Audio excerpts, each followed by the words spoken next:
4-3, everybody. So it looks like prosecutors here in New York are looking to move forward, right, with President-elect Donald Trump's sentencing in his hush money trial. But it may have to wait 4 years. And that is because, of course, Mr. Trump is going to be the president, and that's when he leaves office. Yeah, so is that the right decision for the country? Well, joining us to weigh in on that question and more is NewsNation's Chris Cuomo. So good morning to you, my friend. I think you have a new phone my shot is. Stable the shot. You have a button-down shirt on. I mean, third time is a charm. So listen, it was embarrassing that the phone kept falling. Okay, and so I'm on my podcast set, which is set up to do exactly this, so it's foolproof. Wow. Do you want me to wear my politics hat or my law hat?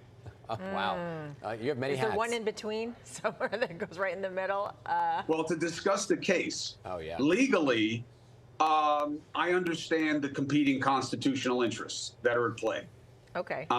And because, look, you're dealing with, this isn't a president and whether a president can be prosecuted and what are we supposed to do, which is a gray area, right? Mm-hmm. This is somebody who was not president and was prosecuted and convicted. Now, what happens if that person becomes elected president?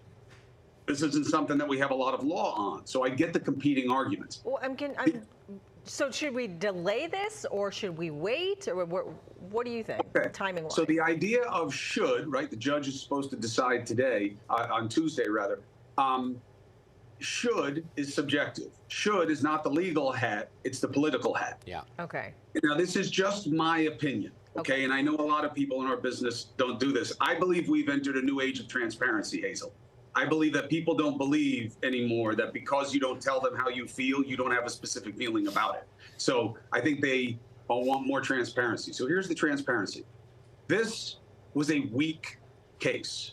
This is a case that Bragg campaigned on bringing against Donald Trump. And then he brought that case. It is not a high-profile, high-value, high-target prosecution. Have they brought other ones? Yes. In circumstances like this, forget about the presidential part, forget about the political part. No, they don't bring a lot of cases like this. And so on the should side, I don't see the should. Democrats will disagree. Democrats will say no one is above the law. And that's the problem, is that everybody is looking at it through the lens of the advantage of their side.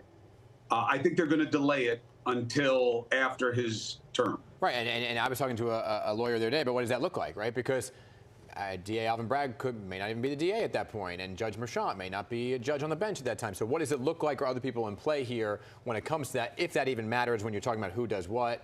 But 4 years, it's kind of out of sight, out of mind, and people forget very quickly. They forget what happened yesterday. People forget. The system doesn't forget, right? Litigation is often about time and delay. Look, we're looking at the same thing with Mayor Adams.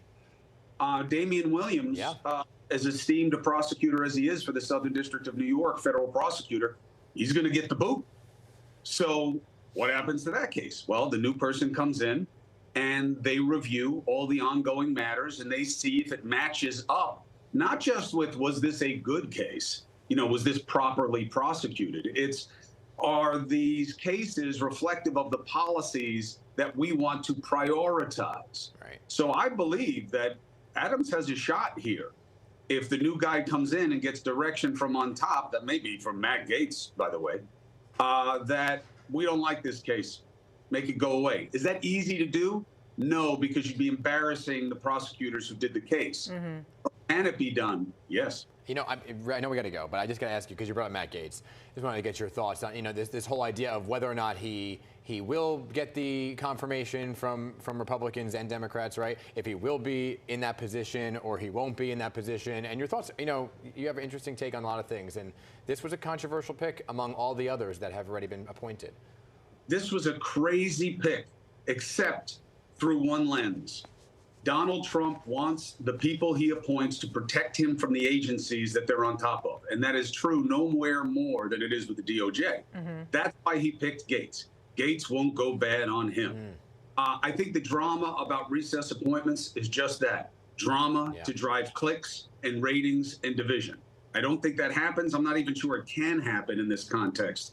But I do expect that unless there is something that we've never heard about, that hasn't even been suggested, Right now, you have to believe Trump gets what he wants, but there is an offset to that, my friend.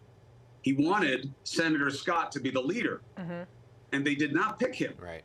So maybe there is a little bit more spine on the right than we assume. Well, we shall see. That was also in the cloak of secrecy, so we'll see what happens there. But all right, fair Chris. point. Yeah. Fair point.